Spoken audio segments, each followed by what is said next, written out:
আলাইকুম সবাইকে। আমি তাহিরা বলছি আমেরিকার নিউ ইয়র্ক থেকে। আশা করছি যে যেখানে আছেন সুস্থ আছেন, ভালো আছেন।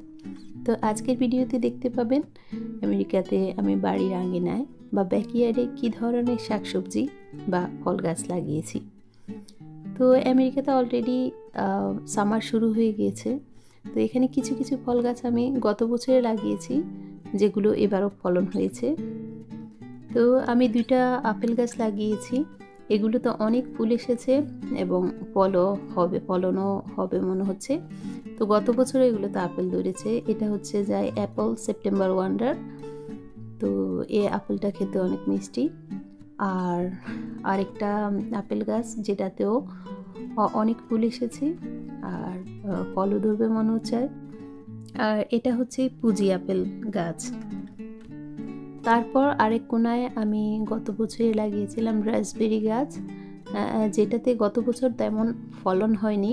এবার দেখা যাচ্ছে যে অনেক ফলন হবে মনে হচ্ছে, অনেক ফুল এসেছে দেখতে পাচ্ছেন। আর বাড়ির আরেকটা কর্নারে সানরুমের পাশে আমি 2টা ব্লুবেরি গাছ লাগিয়েছি, সেগুলো চলুন দেখে নিই। তো এখানে ঘাসগুলো অনেক ভালোভাবে এবারে হয়েছে, বিশেষ করে গার্ডেনাররা ঘাসগুলো কেটে গিয়েছে। তো এই যে দেখতে পাচ্ছেন এখানে হচ্ছে ব্লুবেরি গাছ। তো 2টো ব্লুবেরি গাছ, এইগুলোতে ব্লুবেরি ধরেছে অনেকগুলো আলহামদুলিল্লাহ। এই ব্লুবেরি গাছগুলো আমি হোম ডিপো থেকে নিয়েছি। আর একটা হচ্ছে হাইব্রিড প্রজাতির আর একটা হচ্ছে এমনিতে নর্মাল যে ব্লুবেরি সেগুলো। তো আমেরিকাতে দেখা যায় ব্লুবেরি, স্ট্রবেরি অথবা যে অন্যান্য বেরি জাতীয় ফলগুলোর ফলন সামারের প্রথম দিকেই হয়। তারপর বাড়ির আরেক কোনায় ঘরের সাথে লাগোয়া একটা ছোট জায়গা আছে, যেখানে আমি অনেকগুলো সবজি গাছ লাগিয়েছি। আর সবজি গাছের মাঝখানে আমি ফাঁকা জায়গাতে কিছু শাক গাছও লাগাবো। সবজি গাছ যেগুলো লাগিয়েছি বেগুন গাছ, তারপর ক্যাপসিকাম গাছ, মরিচ গাছ আর সাথে টমেটো গাছ। তো এগুলোর মাঝখানে যে জায়গা ওইটাতে আমি শাক গাছ লাগাবো। তো এই শাকের বীজগুলো সাধারণত আমাদের বাংলাদেশি গ্রোসারিতে পাওয়া যায়, অথবা হোম ডিপো বা অন্যান্য যে ইন্ডিয়ান গ্রোসারি ওগুলোতেও আছে। তবে আমাদের বাংলাদেশি যে শাকগুলো যেমন পাট শাক, লাল শাক, মূলা শাক, এগুলো বাংলাদেশি গ্রোসারি থেকেই নেওয়া ভালো। তারপর এখানে শাক লাগানোর ক্ষেত্রে মাটিগুলোকে একটা নিড়ানি দিয়ে ঝুরঝুরে করে নিতে হয়, আর তারপর যে বীজগুলো আছে ওগুলো ছিটিয়ে দিতে হয়। তো এখানে পাট শাকের যেই বীজ সেগুলো ছিটিয়ে দিব, কিন্তু মূলা শাক বা অন্যান্য শাকের যেগুলো বীজগুলো একটু বড় সেগুলোকে লাইন আকারে লাগানোই ভালো। তো এখানে আমি 3 ধরনের শাক গাছ লাগিয়েছি, পাট শাক, মূলা শাক আর লাল শাক।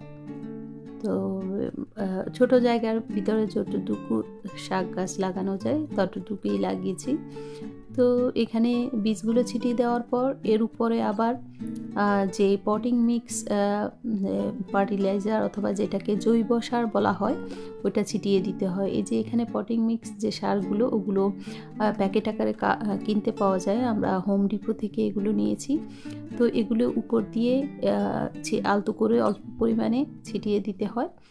আর এই যে পটিং মিক্সের এই প্যাকেটগুলো আমরা অর্ডার করে হোম ডিপো থেকে নিয়ে এসেছি। আর তারপর এখানে যেটা করতে হবে, সার ছেটানোর পরে এটার উপর আলতো করে পানিও ছিটাতে হবে, অনেক জোরে পানি দেওয়া যাবে না, অনেকটা স্প্রে করে পানি দিলেই হয়। আর এই সবজি বাগানে আমি কিন্তু প্রত্যেক দিন পানি দেই না, বাড়িতে স্প্রিংকলার সেট করা আছে যেটাতে প্রত্যেক রাতে রাতে পানি দেওয়া হয়।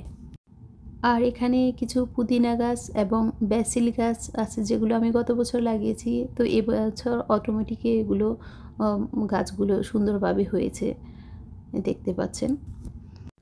পুদিনা পাতা গাছ বা রোজমেরি গাছ এগুলো একবার লাগালেই হয়, এর পরবর্তীতে এগুলো ফলন হতেই থাকে। তো এছাড়াও আমি গত বছর স্ট্রবেরি লাগিয়েছি কিছু, এই বছর এগুলো অটোমেটিকই এগুলোতে ফুল এবং ফল এসেছে। তাছাড়া আমি আরও কিছু সবজি গাছ লাগাবো বাড়ির অন্যান্য কোনায়, সেগুলো পরবর্তীতে শেয়ার করব। আর টমেটো গাছ লাগানো হয়েছে 4টা, 2টো চেরি টমেটো আর 2টো হচ্ছে আমাদের যে রেগুলার টমেটো, ওগুলো লাগিয়েছি। তাছাড়া আরও কিছু গাছ লাগানো এখনও বাকি আছে। এখানে আছে মিষ্টি আলু গাছ, তারপর এটা হ্যালিপিনো গাছ, তার টমেটো গাছ, একটা জুকিনি গাছ, এগুলো আরেক সময় লাগাবো। তো আমি অনেকগুলো ফুল গাছও লাগিয়েছি, যেটা আমি আমার পরবর্তী ভিডিওতে শেয়ার করব। তো আজকের মতো এ পর্যন্তই। আশা করছি ভিডিওটি আপনাদের ভালো লেগেছে। এতক্ষণ ভিডিওটি দেখার জন্য অনেক অনেক ধন্যবাদ। আমার পরবর্তী ভিডিও দেখার আমন্ত্রণ জানিয়ে এখানেই শেষ করছি। সবাই সুস্থ থাকবেন, ভালো থাকবেন। আল্লাহ হাফেজ।